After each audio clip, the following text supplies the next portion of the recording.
All right, let's see what trouble we can get into on a Wednesday evening. How's everyone doing? Hello, hello. Howdy.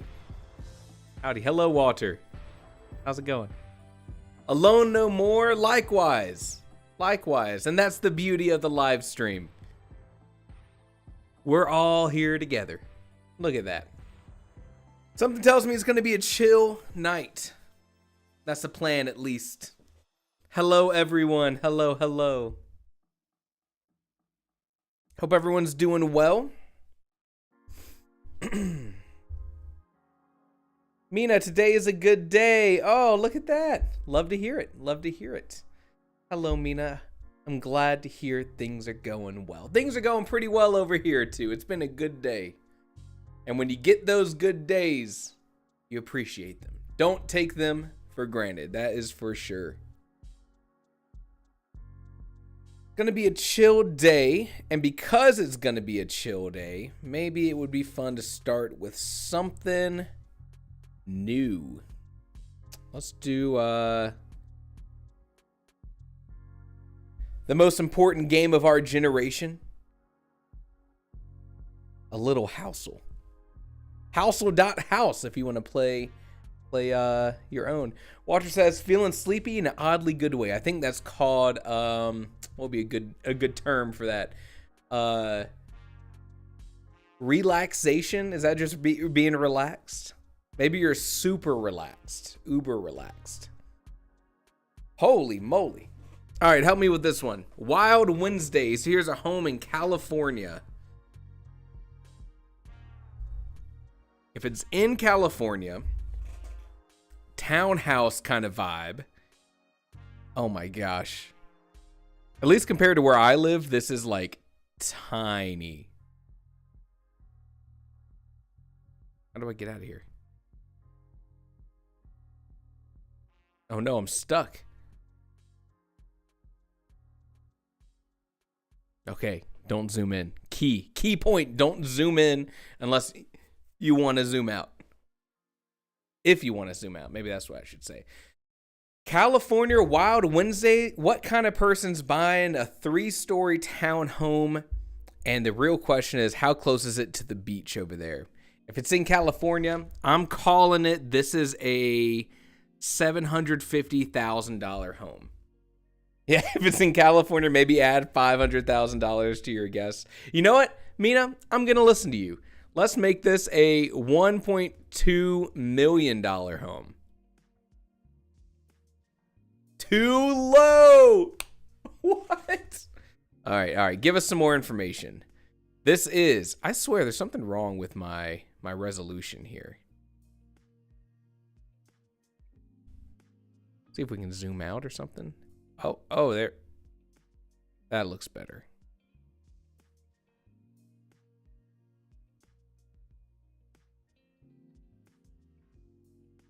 Oh my God. I gotta zoom out 30%. Okay. It's pretty nice looking. Honestly, this doesn't give us much. It's in San Francisco. That means maybe we didn't add enough. Isn't San Francisco like the most expensive housing market in the entire United States? Maybe second to like New York City. 1.25 million was not enough. I refuse to believe this is a $2 million home. Okay, too high. Thank God. 1,200 square feet, and to be honest, not impressive. Not an impressive 1,200 square feet. Look at this. This is the landlord special over here. What is this thing? This house is over $1 million. And look at this kitchen setup. My God. Also, look at this house over here. What happened? I bet that house is worth more than than the log cabin I live in. Look, it's got plywood on the top. I bet that's also a $2 million house. Lordy. How do I get out of here?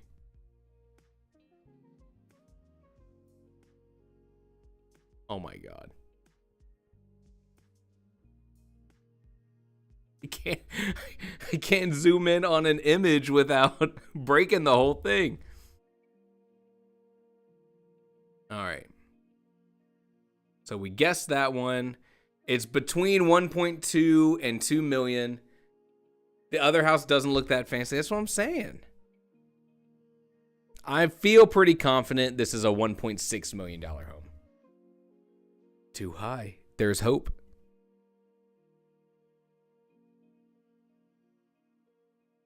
Fairly standard bedroom. Can I zoom in here? Nope. This website, I tell you what. 2 bed, 2 bath, $1.4 million. I feel pretty good about that. It was $1,375,000 home. Are you kidding me? Let's view the listing. San Francisco, and honestly, I'm okay with the living room. Living room's pretty nice. It's pretty well photographed. Dining room looks like a nice place to have the family. Outside, charming. It has solar. Okay. Now the justifications work in here. Okay, stairs. Long hallways. A lot of white, dude. Oh my, white on beige carpet. You gotta do whatever you can to get that natural light in. I guess so. I noticed the picture of the kitchen not in here yet, which was the most egregious of the pictures. Oh my God. This even feels like a wide angle lens and it still feels tiny. Show the kitchen, I dare you. Show the kitchen, I dare you. Stop showing the 2 rooms that look good. There it is. There it is. Look at that. Oh, man. $1,375,000. And you get the landlord special Maytag, bottom of the line. I'm being mean. I'm being facetious. I'm sure it's a great home. Hey, LG, they upgraded the washer dryer. Look at that. Whoa. Whoops.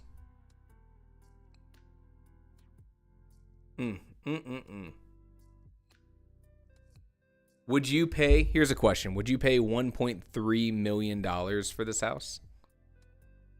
Honestly, I bet if you're in San Francisco and you see this listing and you see this as the backyard, this sells you on the $1.375 million tag. 100%. The solar panels, pretty cool, will admit. You can see the Golden Gate Bridge off in the distance. If you're a drone, that's nice. Someone make sure to put that in the takeaways here. Okay, here's a question. For that same price, let's open up another tab here. For the same price, $1.375 million. Let's pick another. I'm just going to pick Virginia. The state of Virginia. Oh, I need a city. I don't know a single city in Virginia. Virginia City? That can't be right.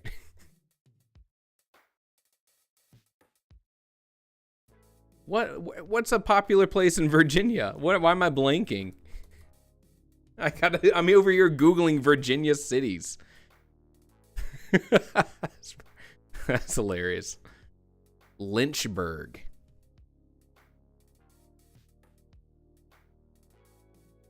Anyone from Virginia here? I wouldn't think so. All right.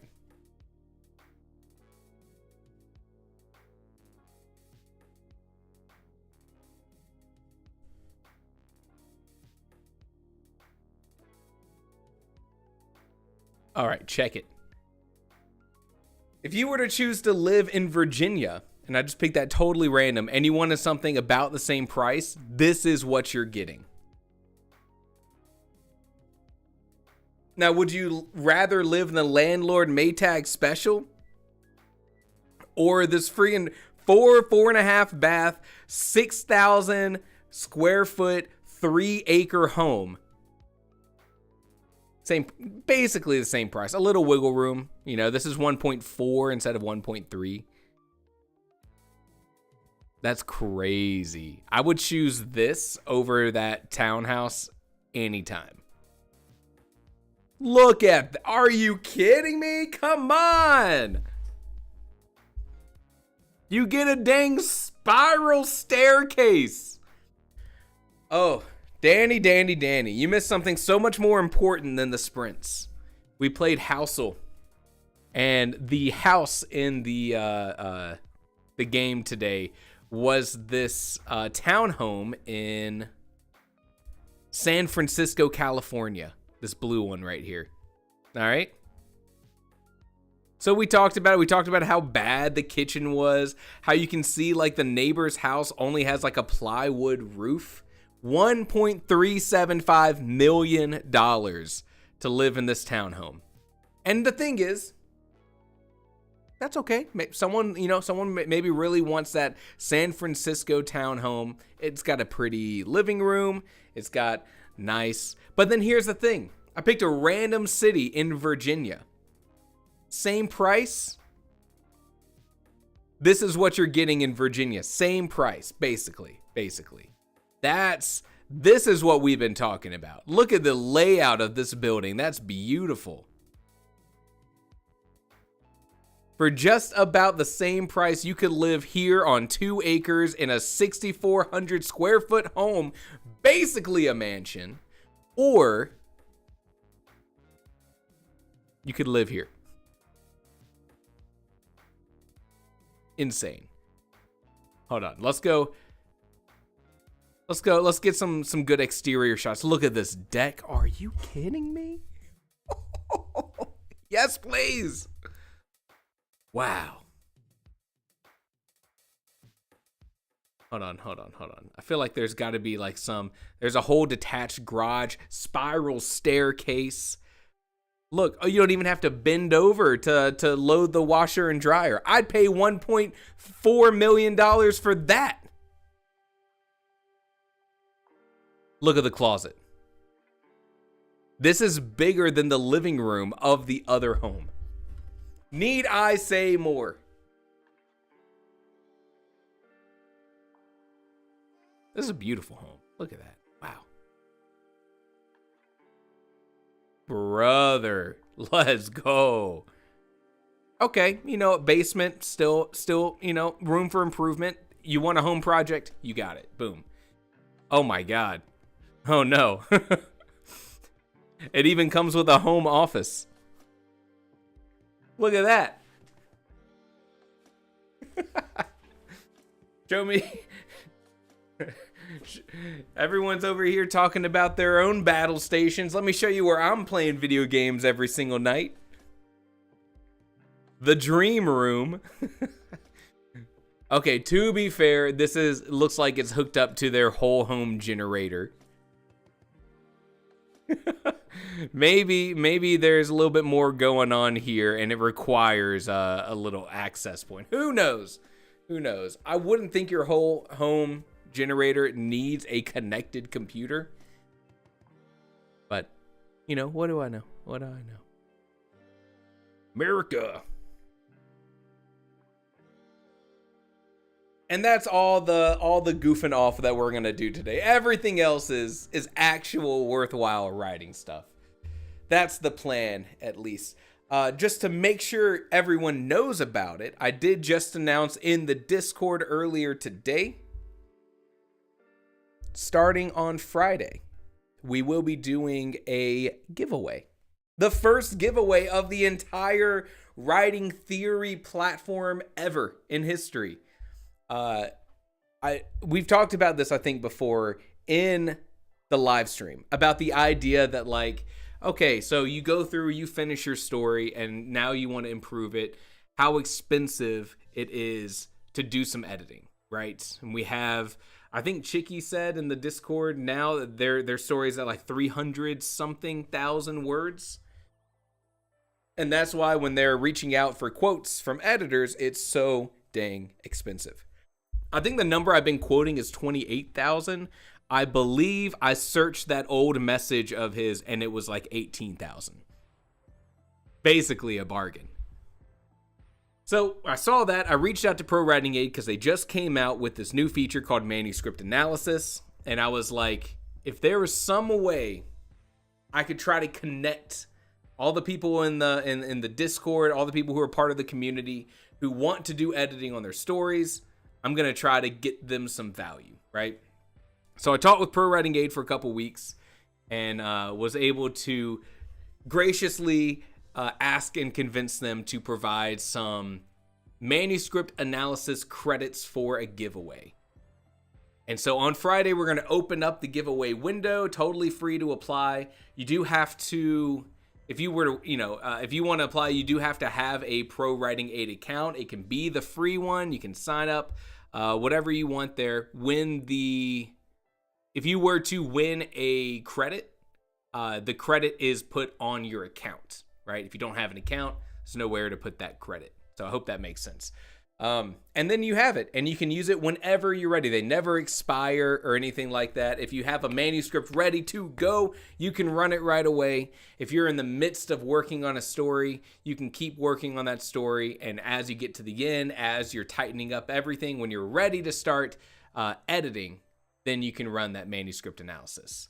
Very excited for it. I hope you guys enjoy it. For those who are able to get those credits, the window for the giveaway to be announced, to be determined. The amount of credits to be determined. Still in talks with that, but I did get that idea approved and ready to go. On Friday, if you join the live stream on Friday, we might do a little writing, but at least the first half of the live stream, I'm going to be running the manuscript analysis live on my previous book, Starlight Farm's Kennel for Talking Dogs. You can see exactly what kind of information you get. And even better, I'll tell you the things I already think can be improved with that manuscript. And we're going to see if manuscript analysis identifies the same issues or not. And the key thing here being, in a lot of cases, you can only edit your story so far before you need someone's help. And this is the whole idea of something like beta reading or going to a developmental editor. That can be expensive. I'm just trying to help you see that there are maybe other possibly cheaper options. It'll never replace getting the chance to work with a developmental editor, but it can get you 70% of the way there. Not for $18,000. Danny says, I forgot. I have a fight to pick with me about today's podcast. Is this the Architect and the Gardener podcast? By the way, if you haven't listened to that episode, we're done with the idea of plotters and pantsers. Plotters and pantsers are out. Architects and gardeners are in. You can check out the episode for more content about what I'm talking about. Yeah, Danny, hit me with, what do you got? What's your discussion point? Fight me. I dare you. Fight me. I'll give you, just for the context for anyone who's here, the idea is that I proposed in the podcast was that, we have a lot of writing books that we go through, like Stephen King's On Writing and Lamont's Bird by Bird. And in both of these books, who are two of the more popular writing books, both authors talk about how I never plot, and the plotting is the death of creativity. And I talk about how a different way to look at these same terms, plotting versus pantsing, is how George R.R. Martin, at least that's where I heard it from, talked about different terms to use. And I mainly focus on the idea that architect versus gardener, which are these two new terms, very similar in concept. But instead of just saying, oh yeah, I'm a pantser, I don't plan anything, I sit down and I start writing, and the story just works. Doesn't portray enough information about the sort of foundational storytelling skills and knowledge you have to have in order to be a pantser. That makes sense. If you just want to sit down and write, you can't do that without understanding what goes into a good story, how you need to format the beginning of your story so that the middle is easier to get through, so it pays off at the end. And of course, we're editing from all that. That's the idea. Then he says, yes, I did. I did love the Elvis story, but no need calling me out so rudely about writer's block being because my outline was lacking in that section. Gotcha. It is the number one, in my opinion, I have no stats to back this up. The number one cause of writer's block is either because you chose to be a pantser and you ended up needing more structure than you thought, but usually when you get to Act 2, you don't know how to get to the climax. Everything that happens between Act 1 and Act 3, that's half your whole dang novel. Also, George R.R. Martin wrote an episode of The Twilight Zone about an Elvis impersonator going into the past and meeting the real Elvis and killing him and becoming the original Elvis. So there's a little fact for you. More information on the Writing Theory podcast, you can find it on Apple, Spotify, right here on YouTube. It's a lot of fun. Thanks for checking it out, Danny, by the way. I never really know what's going to happen with the podcast. It's still something I'm kind of figuring out in terms of like who listens to it, what kind of content should be covered there versus in a video. And right now the idea is like, if there's something that I think is beneficial to talk about, but I can't really figure out a way to make it visually interesting like a video needs to be, then it's a great topic for the podcast. That's the idea.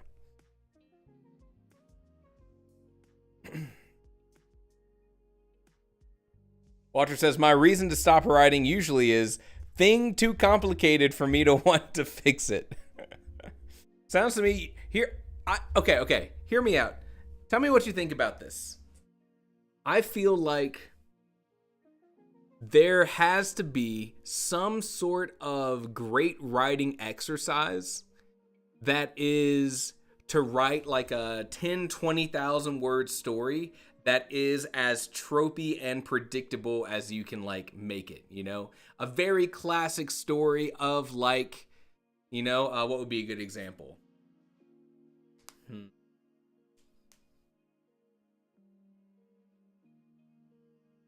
I don't know, murder mystery where the butler did it, for lack of a better word. I kind of feel like sitting down and writing a story like that, where it's very clear that you're following these kind of tropes or this very specific structure, lets you focus purely on the writing and less on the idea of like coming up with this fancy new original idea that no one's ever done before and doing it better than anyone else ever has. But maybe spending a week on writing a shorter story, getting from start to finish, and having it be just about you executing an already done idea might be kind of a cool exercise. And what better way to learn than by writing? Denny says, the podcast feels more conversational, whereas your videos are more teaching/scholarly. I get that vibe for sure. I script out my videos on a word-by-word basis, right? I mean, like, I sit down and I write and I refine the videos, or at least I try to, you know? I don't know if that makes it through the camera to the audience, but that's what I do. The podcast is a little bit more freeform in terms of, like, here's the ideas I want to hit. I'm just going to start talking, you know? I know where I'm going, but it's not going to be another, basically, another video script, right? It's a little bit more, like you said, conversational. I like the podcast. I don't know if anyone else does. It sounds like, Danny, you watch it, which I'm very grateful for. But I just enjoy doing the podcast. So you architect your videos and garden the podcast. I'd say, yeah. I'm way more of an architect when it comes to the video scripts, for sure. And I'm way more of a gardener when it comes to the podcast. Two very different end results, but still informed by the same person. There's probably something you could take from that. I don't know what it is, though. Oh, well, we won't dig too deep into it. But a very, very good point, Danny. I didn't even think about that. All right, let's talk about what we're doing today. I ended yesterday at 62,282 words, which is a number that makes my brain feel good when I see it. I don't know if anyone can relate to that. And I feel pretty good about today. I haven't overdone the caffeine like I had last week, so I'm present and I'm ready to focus on doing some good writing. And I hope you are too. So that's the plan. Why don't we go ahead into the first writing sprint? And then after that, I would love to hear what are some challenges or questions that you might be facing in your own story right now that we could talk about. Be like an open caller kind of thing. Dial in to the hotline, and by that I mean type it in the chat. Ding. All right, let's do it. I'm putting 20 minutes on the clock. You know how it goes. Music up, microphone down. Let's make some great progress. How's that sound? See you on the other side.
The first sprint is done.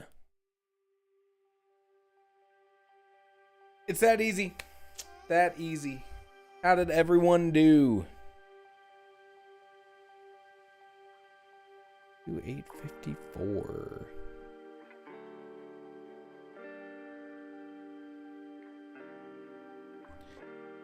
Some more progress. Feeling like I'm at a good part of the story. Things are chill, building some atmosphere. It's one of those parts of the stories where it's a little bit easier to write. There's something to say, some sort of exposition, you know, some information to get out of there. Which, when I started writing after that 4 months off or whatever, I was kind of in one of those points, right? And I really wish, and I didn't time it like this, but I really wish I had ended those 4 months ago in a scene where there was like action happening, as opposed to a place where, you know what I'm saying? I had to figure out how to go somewhere next. Walter says 309 nice words. And to those words, I say nice. Hannah, hello. I don't know if we've seen you around here before, Hannah. Hello. Didn't get super far. I don't know word count because I'm on paper. Are you writing by hand? Long form? You're wildin'. Danny says 389 Act 2 slog until the pinch point. I feel it. Sounds like that's roughly where I was. I'm following a slightly different plot framework for this story. In Novella November, I was like, I'm writing a book that's, you know, more of a mystery. I should find a plot framework that maybe is more specifically about how to organize that kind of story. And so I ended up, I don't think I put the URL in here. I ended up finding a website that had, oh, wait. Here it is. I gotta love Scrivener's ability to upload a whole web page. Don't even have to try to hunt down the URL. Zara Altair, if I'm pronouncing that correctly, proposed this very simple idea, which was to split your story into these simplified structures: 10% of your overall word count on the setup of the novel, 40% on discovering the mystery and the foundational clues that'll be uncovered later. The next 40% funnels you towards the answer, and the last 10% is the confrontation and reveal. And so this was sort of the guiding principle I was trying to accomplish, and I feel like I followed it fairly well.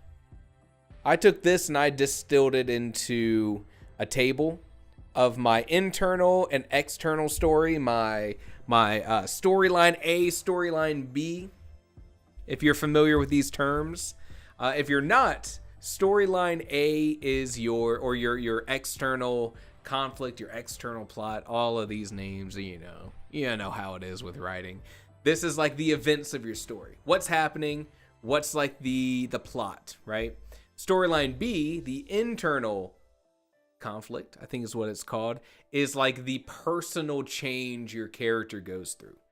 So I had sort of an idea of where I wanted to start, where I wanted to end. So I just built this table and was like, okay, in order to accomplish the opening image, here is roughly what needs to happen. In order to say I've confidently introduced the characters, here's some key elements I need to include. Oh, and also while we're here, let's start this sort of romantic journey between our two characters. We're going to introduce them, let them have their moment, etc. J Sam says, trying to describe an octopus from the POV of a 12-year-old that has never seen or heard of one before. Note the octopus is on land fighting a human. Are you talking about a slimy worm spider? I think that's how I would describe an octopus. If I'd never seen one and someone was like, what is this thing? Wait, hold on. I gotta compose a better situation. I think a slimy worm spider is a very fair, quite apt octopus description. Unified wet snake party, says Danny. That's pretty good. Has the boy... I like to imagine Hannah being like, yes. Has the boy seen snakes? Hannah feels like the unhinged therapist. Have you ever seen a snake before?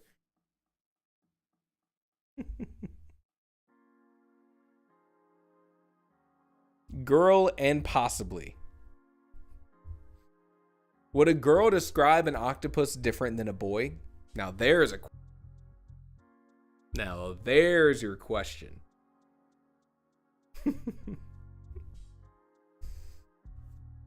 Clearly, as you know, my description, worm spider. Maybe not everyone would come up with that. There's probably better ones out there. Snake party. Unified snake party's pretty good. Unified wet snake party. Ugh. Adding wet to that little description. No, thank you. How's everyone doing on their stories? Anyone having any challenges, questions, discussions you want to have before we dive into the next sprint? Wet does all the heavy lifting. Quote of the day, Danny. Danny Dark Emo. 2025. Wet does all the heavy lifting. Walter says, about the questions on writing. How to imply properly. How to bluntly explain properly. I've always second guessed how perceptive is the reader and how good I am at showing and telling. Now, Walter, that's a pretty big discussion. It's a great one to have. It's a pretty big discussion. Because I think what you're talking about here is kind of two things. One, this is the idea of show, don't tell. Right? It's the idea that, like, how do I say something without the words on the page saying that specific thing? The idea of subtext, which I like phrasing it as subtext better than show, don't tell, because show, don't tell is a little bit of a, you know, we've all had that discussion. But then also how to bluntly explain properly. So part of this is a great, I really like this question, Walter, because it's kind of the core foundational thing you need to discover about your writing, right? So a couple things I'd like to point out here. Number one, when you are reading your work, you can identify when things are taking too long or moving too quickly. You have that analytical ability, and you should use it. When you've done something, when you've written something out, even in the process of writing it, you might be able to tell you're being a little long-winded or you haven't put enough time on something. So first things first is be analytical with your own work, whether that's while you're writing it, whether that's when you're editing, which you're going to do a lot of heavy lifting, like the word wet, in editing, right? You're going to be able to read through what you've done and say, I missed the mark here, I didn't. So that's also another good point. You don't have to nail it on the first try every single time. For example, I have scenes in my manuscript right now where I know right off the bat the scene was moving way too slow. I was focusing on too many small dialogue interactions, trying to let the characters kind of come to life, come into their own. Part of this is because it helps me understand the characters. Giving them room to breathe on the page helps me understand how to better write those characters. But I know pacing-wise, that's not what the final version of that scene's gonna look like. When I go to edit it, I'm gonna know the characters better. I'm gonna be able to make that more streamlined. Now that's about dialogue, not about description or information, which I think is what you're asking. Another thing to point out, I am always second guessing how perceptive is the reader and how good I am at showing/telling. Show, don't tell. You just said it there. Totally missed it the first time. This one's harder because not everyone's going to have the same level of tolerance for, we'll say, exposition here, right? Let's say you're at the beginning of your novel, you're building the world, you're trying to showcase to your reader with exposition where this story is taking place. It is very easy to sit down and start telling the reader about your world. It's Victorian steampunk. It's so cool. I put a lot of thought into writing this thing. I love it. They don't drive cars here. Let me tell you how they get around. We have steam, horses. There it is. That's why you should read my book. I've seen that happen a lot, especially with writers who have spent a lot of time world building. What people find out when they go into writing their story and they're putting out too much information, it's the fact that they think their reader needs to know everything. Bear with me. We're coming back to what you were talking about here. They feel like the reader needs to know everything. Part of that, it's really cool. I spent a lot of time building this world. I want the reader to see it how I see it. But another reason why we do that a lot of times is because we feel like in order for the reader to be able to see things how we see it, we need to give them all of the information right away. Because I think your question, Walter, has something to do with show don't tell. It has something to do with subtext. It has something to do with knowing that you've done your job as a writer and that the reader's in for your story and excited to keep on going. You explain too much, maybe they start losing some interest. You don't explain enough and they're left confused.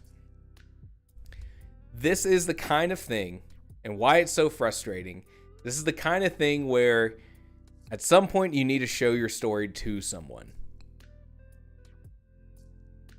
I know, it sucks. It sucks, doesn't it? The only way to know whether or not you've described things enough. It is a young legend. The only way you can really find out if you've described things enough or not enough, if it's invisible to you, if you think you've nailed it, right? If it's invisible to you, if it feels right to you and you give it to the reader and then you need a second pair of eyes on it. Mostly just because you have so much understanding and context about your story, you're not going into it blind like a reader would. There are some things you can do if you don't want to share your story with someone and get that feedback. Part of that is to walk away from your story for, let's say you finished Act 1. You feel pretty good about it, but you're worried. You have that worry. Did I spend too long describing the world? Did I not do it justice? First off, again, editing. It's going to save your life. It's great. But number 2, step away from your manuscript, especially if you feel like you can't continue with writing because you're stuck on this. Step away from your manuscript. Stephen King calls it 2 weeks. Come back to it and read it with more fresh eyes, right? Focus on something else for those 2 weeks. Write something else if you want. But when you come back to it, you've lost a little bit of those specific details that you had when you were writing that scene, and you experience it more like that new reader.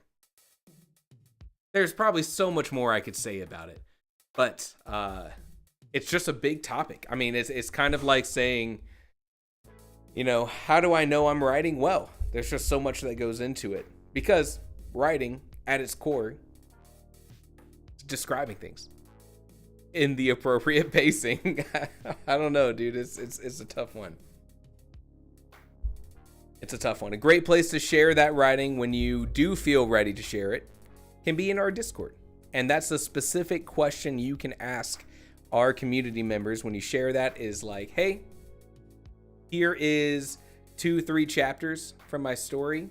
I really want to know if I'm leaning too much into exposition or too much into subtext. Please give me your thoughts. And I guarantee you people in the community will be happy to read it. Tangential question to that, Danny says, when should you remind readers about a thing versus trust they remember it? Do you want to compare a place from the beginning of your story to a current place? That's a good question. I've actually reminded my readers about clues in my story anytime I know I'm about to revisit them. Of course, it's not in your face. It's not me being like, hey, you remember this one really cool thing I wrote completely out of the blue? Well, hold on. You better hold on to your butts. You're about to get the payoff. Oh, you're about to get the payoff. I think it's totally okay to remind your readers about things, but I think there's a couple ways to do it. I'm writing a mystery book, so when I'm referencing, a clue that happened in the past that's gonna have a specific payoff, I'm doing it because there's been so many red herrings and clues and different little details that I purposely put in the story that don't mean so much. So when I'm about to have something pay off, I do something. I do a little reminder. Now, a couple things. This may be, I'll give you an example. There is on the dock, on the harbor in Whittier, there's one place where a boat docks that has a yellow hook, a painted bright yellow hook on the dock, as opposed to all the other ones which have dull gray. And there's a reason for it in the story that's explained. But whenever I'm at the dock, when there's a reason for my characters to be looking out across the dock, better believe there's some mention of the yellow hook. If there's reason. Of course, I'm not going out of my way to be like, hey, just FYI, this hook's really important. You know what I mean? But I do think emphasizing core details, especially specific details, reminding the reader can be as simple as your character having an epiphany on the page. It could be as subtle as reserving specific keywords for specific things. If you're talking about like comparing a beginning place to where your characters are eventually going to end up, pick some unique thing about that beginning place that you emphasize in those early chapters, and then specifically talk about the contrasting detail in this new place. If your original place had something like the sound of a river flowing through it, and that was important because the whole town was built around the river, and that's resources, and that's water, and that's life. And now you're in a new place that's way more dry, doesn't have that river in there, then you can choose to focus on the sounds. Falling asleep, your character spent most of their life falling asleep to the sounds of the river rushing by, and now it's just the howling of the wind, right? In that case, it's not so much saying, hey, by the way, we come from a place with a river. It's saying, I'm specifically focusing on this detail because I'm hoping you remember I focused on that same kind of thing earlier.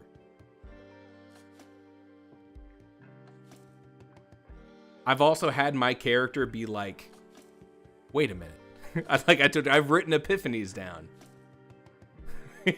Wait a minute. Ding, the light bulb goes off. And he says, I guess I'm worrying about that you're hand holding the reader too much, and you want to avoid that. Like, see, this place has mattresses and people don't sleep directly on the ground. I don't think that's necessarily, like, let's use that example. Kind of depends on how you want to introduce the information. Number one is going to be keep it organic. Keep it like it feels like it belongs, like it's not out of place and you're only saying it for that. In this, if taking that example, one of the first things I would consider is there being a misunderstanding, right? Your character being like, all right, guys, we're going to turn into bed. And your character just lays down flat on the ground. And everyone's like, dude, what are you doing? Get up. This is so awkward. You're going to be sleeping over there in the room with the mattress. And then being like, but I've always slept under the stars. You know what I'm saying?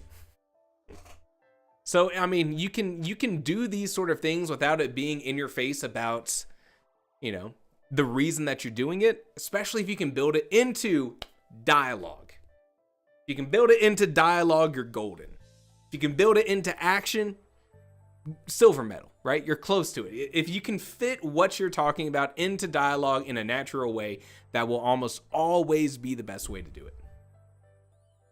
Gamer Dude says, I'm writing an assignment. The hero is in a position where he has to choose between catching his mother's killer or letting him go because a villain is attacking innocent people at the time. What do you think? I think the hero would be like, what would my mother think? Oh, I got this vengeance to get that killer. But my mother was a very peaceful person and would want me to do the right thing. I got to go save those people. Back to Danny's thing. In Dialogue by Robert McKee, there's a chapter specifically on exposition. And this was probably, in my opinion, maybe the best part of the book. Which it said that pacing and exposition. Sorry, hold on. It said, no. It said pacing is, oh God, let's see if I can remember it. Pacing is the amount of exposition in your dialogue, because it's like, if you don't have to describe the purpose of something in narration, and choose to do it in dialogue instead. Not when you're doing in dialogue, you have characters who are actively talking to each other. They're taking action. Also, on top of all of that, they're developing relationships simply by talking. You can showcase how they respond to each other, and that's another way to establish character. And now on top of all that, you're also explaining something about the world. That's the way to do it. Thank you, gamer dude. When in doubt, if you can work it in dialogue, it's probably the best case scenario.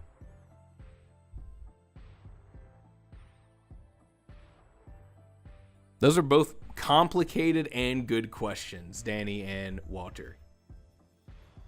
Whew.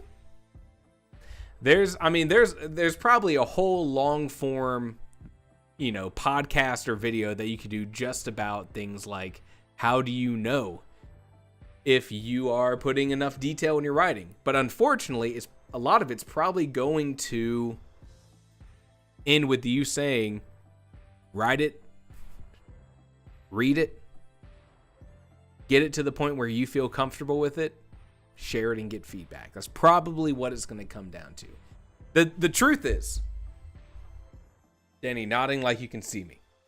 You're nodding in my heart. It's transcending through all of this stuff. I can feel it here. The truth is, there's only so far that you can improve your own writing.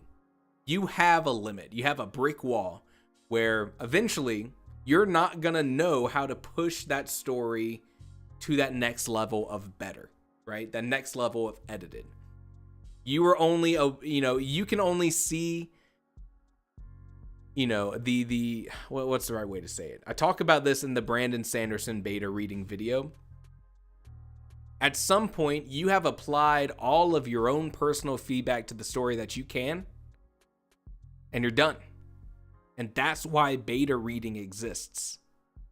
Even when you have an editor working with the editor, that editor is going to bring a bunch of great information, a bunch of great feedback. But if you can get that story into the hands of 5 people, that kind of feedback that you're going to get from 5 readers is going to be way more than you can ever do by yourself. Simply because so many different new perspectives are looking at it. They don't have preconceived notions and ideas of what the story is. They don't know what you did in your first draft, and now you're on your third draft, and all these things that have changed. Maybe they would have liked something from the first draft. But you as the author would never be writing your third draft and be like, damn, I need that scene back from my first draft back here because it was good. In your head, you cut it for a reason. It's hard. Being part of a writing community helps. And Frey's just a chill girl. And that's the point I was trying to make. We did it. We finally got to the closing message. Frey, are you done playing Repo? Did I see on Discord you were playing some Repo?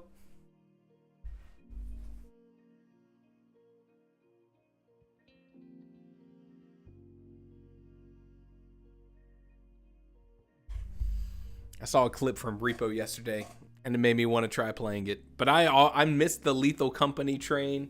I played it like 4 times. Maybe I'm just not cut out for the gaming life. I don't know. I'm just a chill guy. I'm just a chill guy playing at being a writer on stream.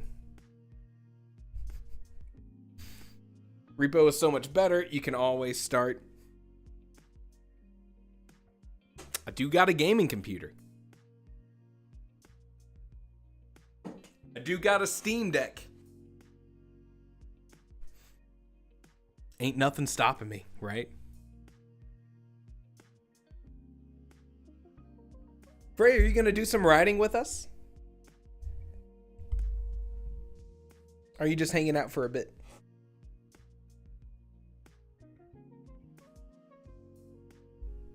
Because we're almost at writing sprint time.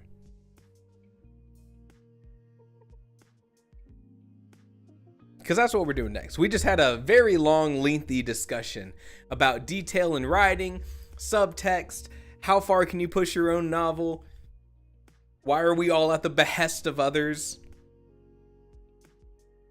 Hey, all right, Frey. Glad to have you here. Let's freaking go. It's time to do some writing.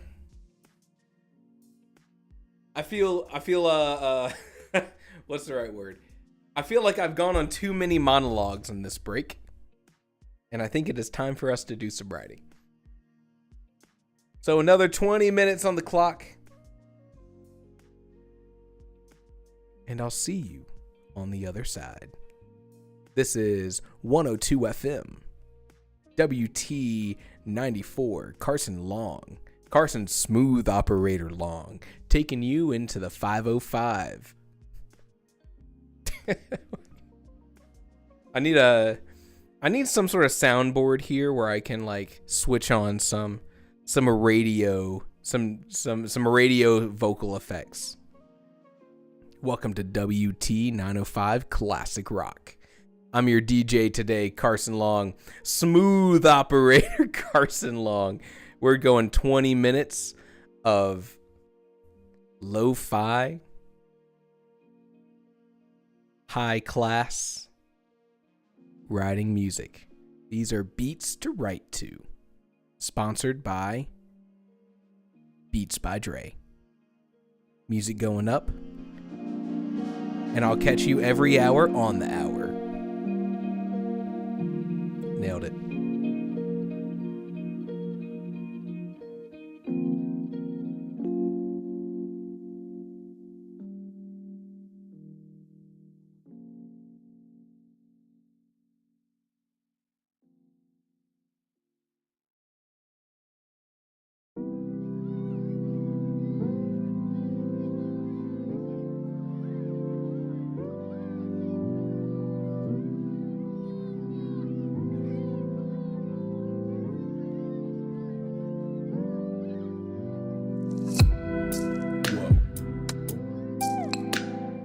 Gamer dude, that was very kind of you. You are officially the first person to ever donate to Writing Theory. We salute you.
Progress, my friends.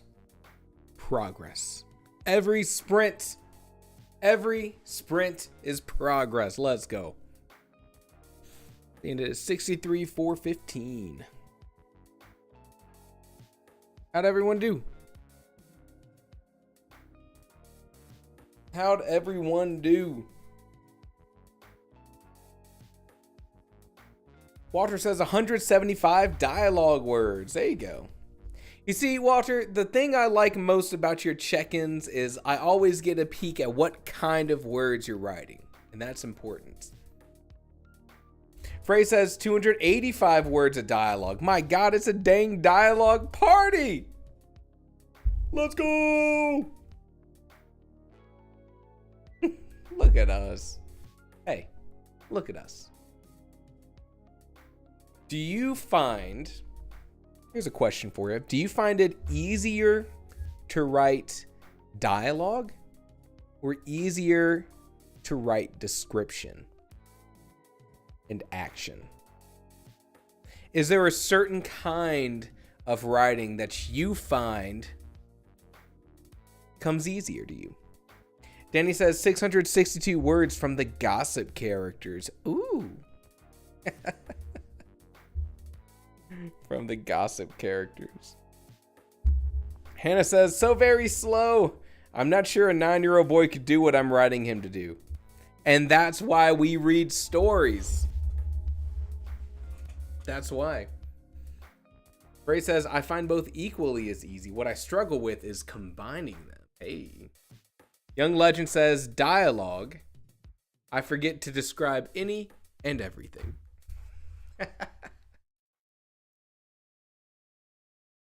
J Sam says, it was like a bunch of giant snakes stuck their heads into a large squishy rock that wriggled and flailed. Now they were desperately trying to back out. Hey! That sounds like an octopus. Fleshy circles. Make sure it's described as wet. As we know, Danny, 2025, wet does a lot of heavy lifting.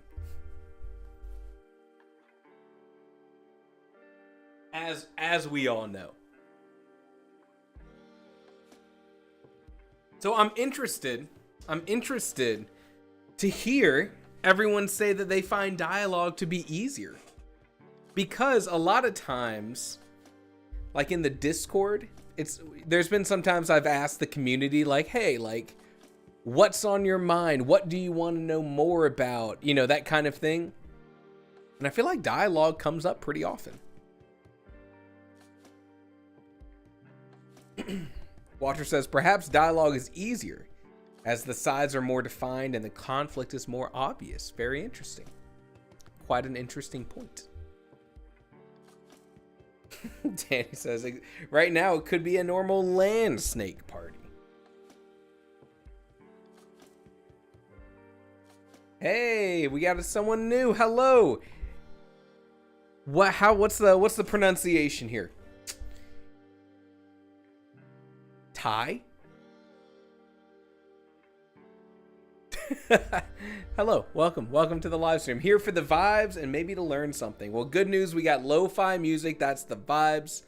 And then mid-sprint, when we're between our sprints, we're just chatting about story. If you got any good questions about storytelling, you're welcome to ask. Tig hee hee. Classic. Danny says, I think it depends on where in the story you are about whether it's easier to write dialogue or description and action. It can be easy to write dialogue further into your story when you have a better feel for characters, but it might be harder when you're first starting. This is why I always talk about the temporary beginning. But I won't do my spiel on the temporary beginning. I'm a firm believer in it, though. There's one thing to take away from me. It's the proto draft of the temporary beginning. I agree with that. Definitely in the proto draft for sure. It's David from Louisiana. Oh, hello. I can remember David from Louisiana. It's pronounced like the ships from Star Wars. Oh, that's easy. So it's pronounced like that. I'm just kidding. It's pronounced Thai. You see what I did there, though, right? I can't do a good impression of it, but it's the effort that counts. Danny says, Protodraft literally changed how I write. Temporary beginning, though, convinced me. Okay. All right.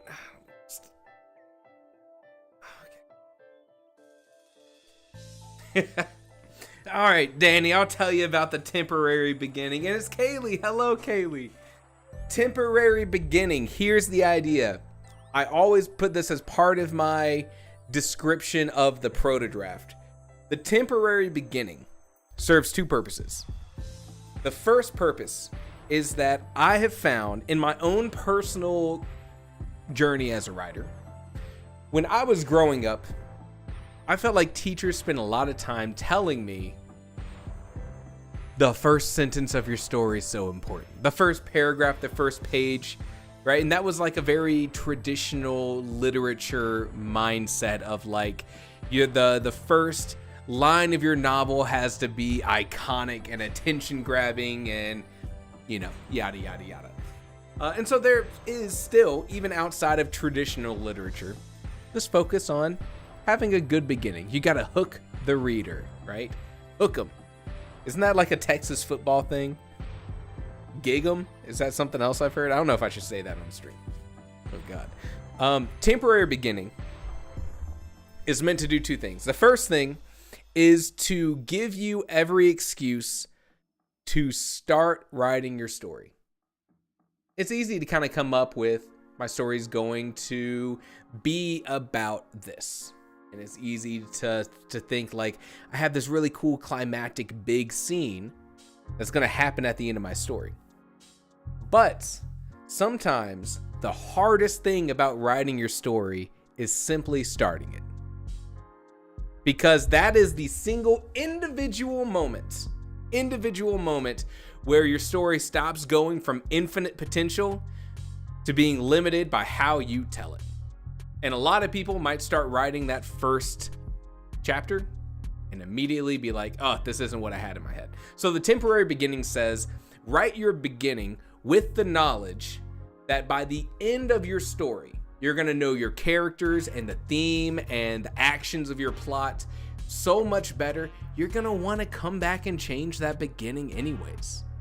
Now that you know who your characters are and you know where they're going to end up, you can craft that beginning so that it's going to be reflected in all of that journey, And now you have that really cool, here's the beginning of our novel, here's the payoff right at the end. We can see how everyone's lives have changed. But the idea being, don't let the beginning of your novel stop you from writing the rest of it. Write your beginning knowing that by the time you get through the beginning into the actual meat of your story and you're learning about your characters, you're going to come back and change it anyways. That's what I do. It's in the Protodraft video. I think I talk more about it there. And again, kind of based on my own writing journey of like, oh man, I feel like my story's supposed to start with a bang and like, oh, am I not doing that right? Well, then what's the point of spending the next 3 months of my life trying to write this draft? In my earlier days of writing, if that was kind of the mindset. After I embraced the Protodraft and kind of like figured out this was how I like to write, now I'm just like, screw it. I'm just gonna write this beginning to then get me to the good part. And I'm expecting myself to come back and change it to better reflect the characters and story that I will then know. That's the temporary beginning in the general spiel. Kaylee says, forgot I got to come to the stream. Guess I'm a bit late for indie writing sprints. We'll do one more. We'll let the stream go a teeny bit late. Young Legend says, sometimes your beginning is temporary and you don't even know it. Deep. Danny says, I don't remember it from the proto-draft video, but I haven't watched it since Novella November. I think it's in there. I typically talk about it in conjunction with the two, because I kind of see I see it as a hurdle you have to get through in order to then say the rest of your story, to tell the rest of your story. So, but you know what? Maybe I figure that out after I recorded that proto-draft video. It's in my Starlight Farms Kennel for Talking Dogs story breakdown. So I think I had it figured out then, because I wrote that in like July.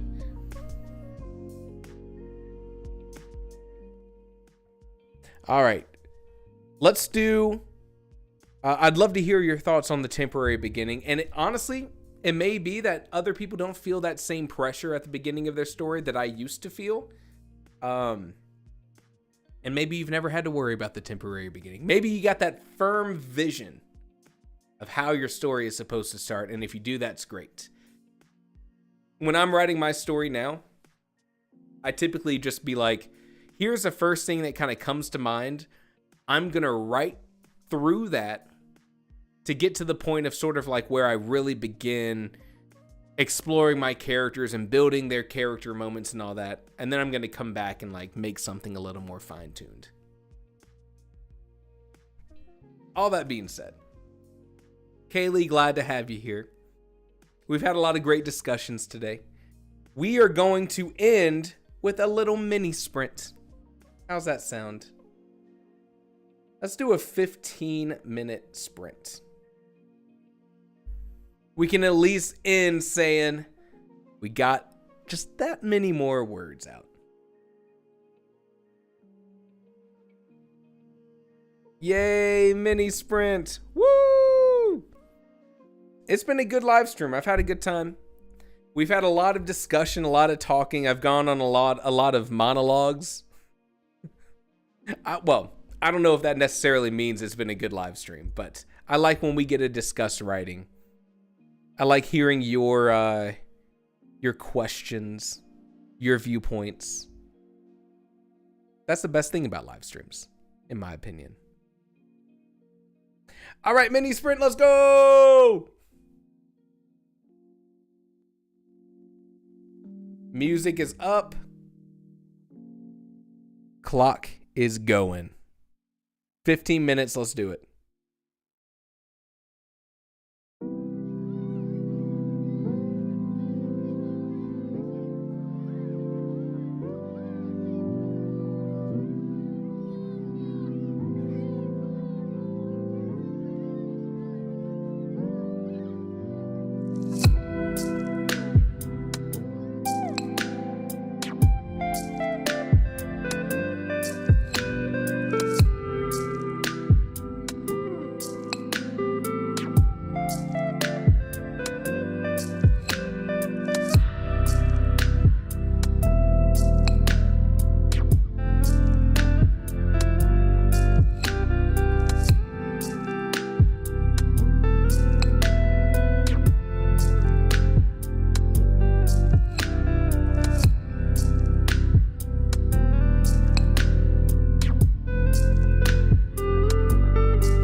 And that is the scene. Scene. And the sprint. Sprint. Which means I ended with about 1,500 words, ending at 63,752.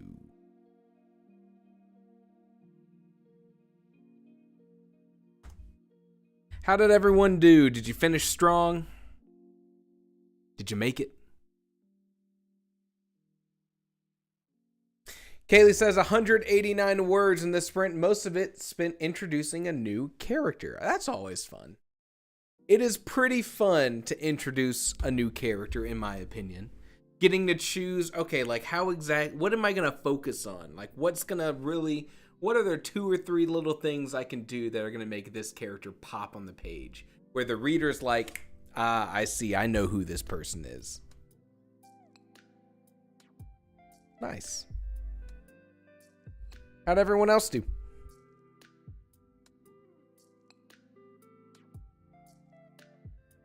Frey got 300 more words of dialogue. Yes, let's go. They be yapping. They do be yapping, don't they? It says, it wasn't a very flattering introduction. My POV character takes one look and is like, okay, she's poor. Same. Relatable. 243 scene leading into the second part of the part review. Hold on. Danny says 243 words. Scene leading into the second part of the plot reveal. Whew. That's a tongue twister. Walter says 260 bitter final battle preparation words. That sounds dope. Sounds like a fun part to write. Hannah writing long form by hand. Call them Handna. And that's why people come to the stream, for the high quality content. Anna says, I got something down at least. I changed what I had originally wrote, so I'm hoping the plot was better than the first idea. Sometimes it do be like that. They don't think it be like that. But it do.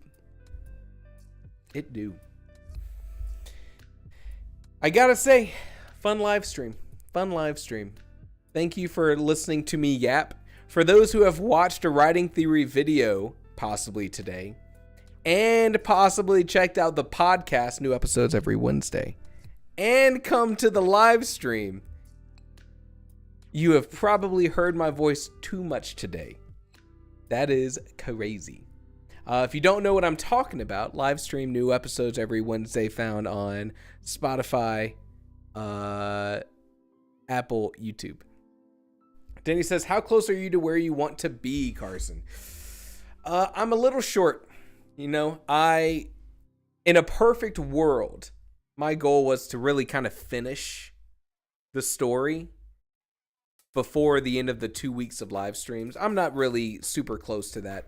I have to say I'm probably at like the 85% mark of my story, which right now is 64,000 words. So I still think I'm going to end up in the 70 or 80. That number's been changing as like I sort of understand it. I'm about to start a pretty exciting new what's the right word? Job. So it would have been really cool to have my proto draft completely done by the time I go into all those new responsibilities. But it doesn't look like I'm going to be doing that. It doesn't look like I'll be finishing it in time. That doesn't mean I'm not going to finish the story. It just would have been really cool if I did. Kayla says, don't use your pro writing aid manuscript analysis credit until you finish the draft. I saw your comment on the Discord. I will show what it looks like if you do run the manuscript analysis on an unfinished story on Friday, because I'm running it on this story too. But I will talk, Kaylee, very clearly about how the credits are too expensive to really do that. But I am interested to see. I've already run the manuscript analysis on another story of mine, so I know what the output looks like. But I'm interested to see if I run it on this story, which is most of the way there, but like very clearly doesn't have a lot of payoffs built into it yet. Am I still able to get useful information? So we're going to test it out and see what happens. But I'm sorry to hear that. I'm sure there were a lot of people who did the same thing as you, Kaylee, which is I have this. I think you said you had like a free credit. I have this free credit. I'm going to try it out. I'm sorry that happened. Rip to your manuscript analysis credit. RIP. Bray says, I even listened to a new podcast episode twice, hoping you get those clicks. Frey, that's too much Carson. It's too much Carson. You don't need to do that. Preserve your own sanity. I couldn't even listen to my own podcast twice. That's funny. Remember, Friday, the start of the giveaway. The window to enter the giveaway will be open probably for at least 2 weeks. I'm still nailing down all the right dates and everything. Come hang out on Friday. See what manuscript analysis is all about and whether or not it's right for you. We're going to have a good time. I'll see ya tomorrow if you're joining for the Thursday live stream. And then hopefully I'll see you Friday too. Bray says, not to worry. I just listened to it while doing planning. And then I listened again, but with your questions from the Discord in mind. Still need to write an answer in the thread. I would love to see the answers. I think that's the coolest part of the podcast is when people come into the Discord and are like, here's my thoughts. Young Legend, I will see you then. Goodbye, everyone. Have a great rest of the night.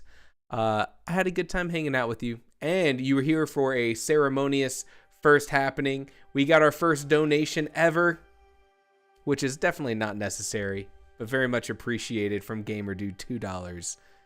That's wild. Very crazy to me.